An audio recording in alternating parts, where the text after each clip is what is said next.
Welcome to Gothic Homemaking Presents, a series of short featurettes to keep you informed and entertained in between full episodes of Gothic Homemaking.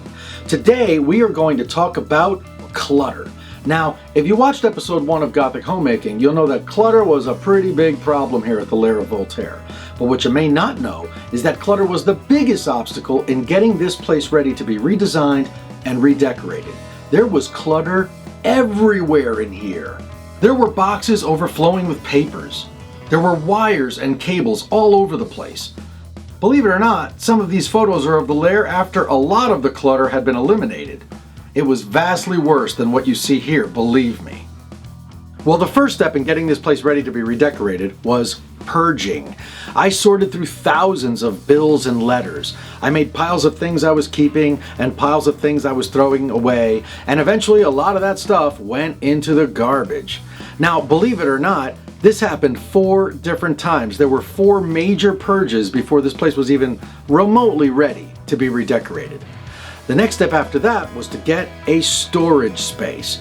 Now, those of you who live in the suburbs and you have an attic or a basement, this may seem kind of silly to you, but for New Yorkers, space is at a premium, so it was time to find a place where I can put all of my things.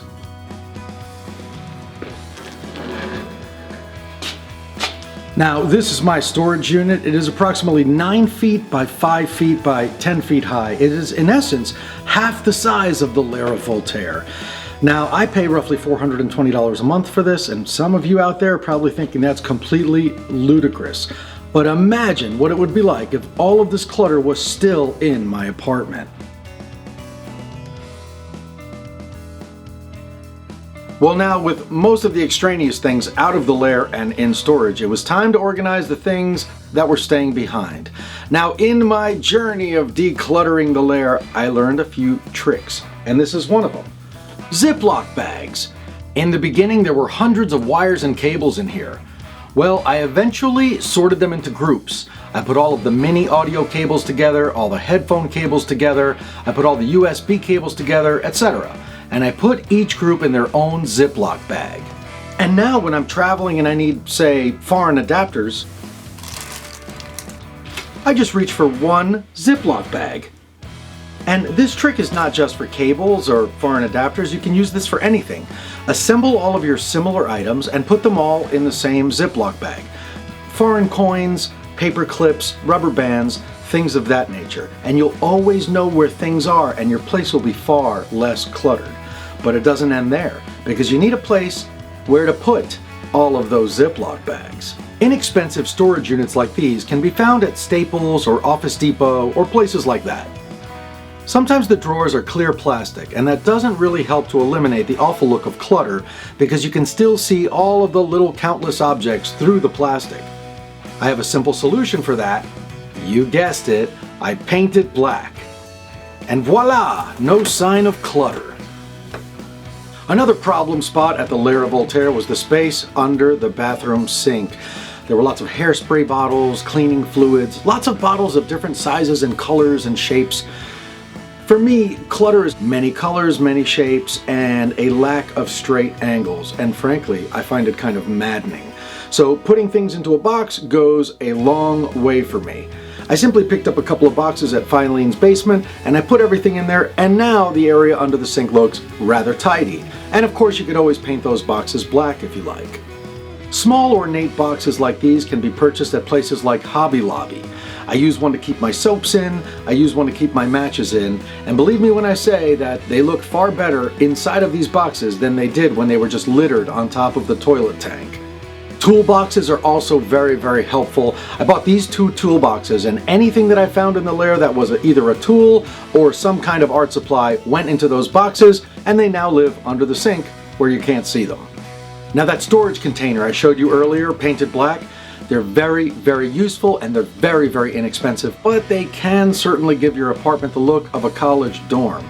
I was eventually able to replace it with 2 nightstands like this one that I got from Absalon Roche during one of their incredible and rather frequent 50% off sales.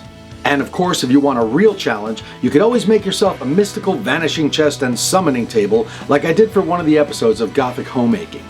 Well, you already know why it's called a vanishing chest, right? Because you can open it up, and put your possessions inside, and they vanish from sight, making the place look less cluttered. But do you know why it's called a summoning table? Because you can say, I summon a table. And there you have it, a table on which to serve a meal. You can see the full tutorial of how I made it in episode 6 of Gothic Homemaking. Now, I have left the best and possibly easiest trick for last. Let me show you something. This is an area of the lair that you have seen countless times if you watch full episodes of Gothic Homemaking. But what you probably don't know is that just next to this throne and slightly under it, there's a pile of boxes full of band merch and other things that I use on the show. But you've never seen them because I covered them in a black piece of fabric. Simply throw a black or velvet sheet over your possessions, dress it up with some beautiful throw pillows, and voila! Your guests will never know there's a bunch of clutter under that well-appointed little corner. Now, as long as no one tries to sit on those pillows, you'll be in great shape. And those are my simple clutter eliminating tricks. I hope you've enjoyed them, and I hope that they will help pave the way for you decorating your space into the dark, delectable lair it dreams of being.